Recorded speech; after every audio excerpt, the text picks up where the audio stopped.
Bonjour. Habari. Mukopoa. Okay, I work with a lot of young people, so my language will be in that space. But today I want to talk about something, and I'm going to start by positioning Africa. This is our time. You know, Africa right now is undergoing a huge transformation. I think this is bumping onto something. And that transformation is going to present a lot of opportunities for you, for investors, for you innovators, for entrepreneurs, and even for businesses. Because when we look at the data and the trends shaping our future, it's actually becoming very clear that Africa is not just a continent of challenges, but actually one that presents massive opportunities. So now is actually our time to act as we stand on this great precipice of transformation. And let me give a few statistics that are going to support what I want to speak to today. If we look at our population in Africa, we represent 18% of the total global population. And we're only second now to Asia. When we look at that population, by 2050, we're expected as Africans to grow by another 1 billion people. So by 2050, Africans are going to represent 28% of the global population. So imagine this, 1 in 3 people are going to be Africans. Isn't that inspiring in the world? And with 60% of that population being young people, youth, people under 25, that means we're going to boast the youngest population globally. And that's going to offer us an incredible competitive advantage because we'll be up against the rest of the world, which is grappling with an aging population. So that for me is a fantastic motivating point. But let's talk about this African youth and how they represent this powerful force for change. The biggest issue we have, yes, they are there, but what is the biggest challenge they face is this thing called unemployment. In Kenya, for example, our overall unemployment is around 12.7%.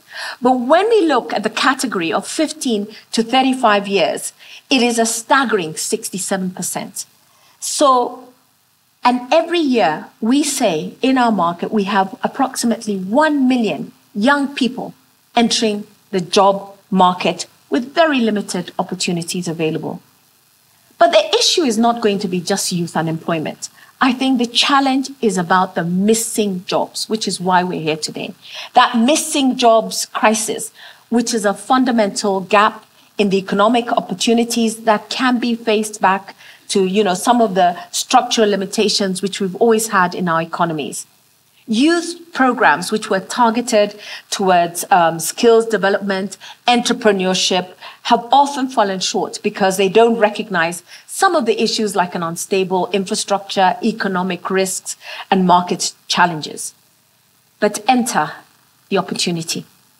And here we are to speak opportunities, the digital space. And that is rapidly expanding, not just on the continent, but I will also speak to Kenya. Google and the IFC conducted a report, and they estimated that the digital economy will contribute $180 billion, which is about 5.2% of our GDP.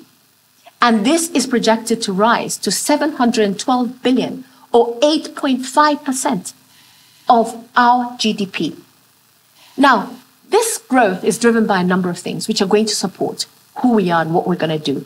Supported by greater internet connectivity, this burgeoning startup community that we see, an ecosystem, our expanding tech talent pools, and of course, the improving and better regulatory framework, which are also supported, of course, by the launch of the African Continental Free Trade Area. But let me come down to Kenya, where we are today. This year, actually, let's start. In the year 2020, the internet economy contributed 7.7% of our GDP. But imagine this year, it's going to be close to 10%. So with that presents a huge opportunity and points to the fact that we are presenting and creating the right infrastructure for us to grow. But here's where the opportunity further lies. If we make that internet even more affordable and more accessible, it's going to be one of the simplest and yet the most impactful solutions to unlock the full potential of our digital economy. Internet affordability and accessibility will still remain a key barrier, particularly when we look at our semi-rural and rural areas. And until we address that issue, it will not immediately open some of the biggest opportunities, like the e-commerce, which, when you reduce those barriers, we ensure that more businesses gain access to tools online, which means that more people, more businesses, more startups can start and enter the market, driving growth and opportunity for all. And that opportunity also leads to the next thing, this thing called innovation.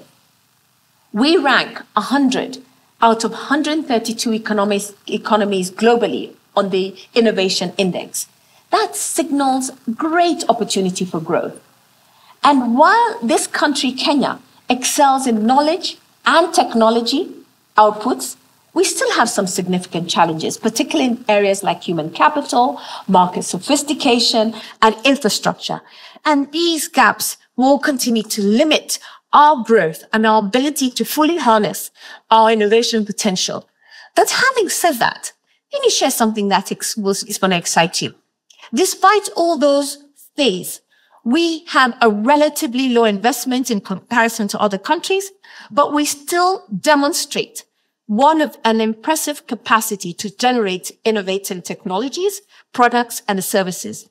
In fact, it suggests that this Kenya's innovation ecosystem is very efficient, where we have a great return of investment because, it is much higher than the initial input that we put. So Kenya achieves those significant results with less financial outlay, proving that innovations here don't always require vast resources. So innovation technology is going to be one of our greatest strengths, and we should harness it to drive rapid growth. And real innovation won't always be about adopting the latest technologies for the sake of it, but it's going to be about understanding the needs of the people who will use it. So in conclusion, I will say our dynamic youth, our growing digital market, and our entrepreneurial spirit are going to offer immense promise to those who are ready to engage. It will not be about weighing the risk, but about seizing the opportunity. This is Africans' time. So the question I ask everyone today is, will you be a part in it? Thank you.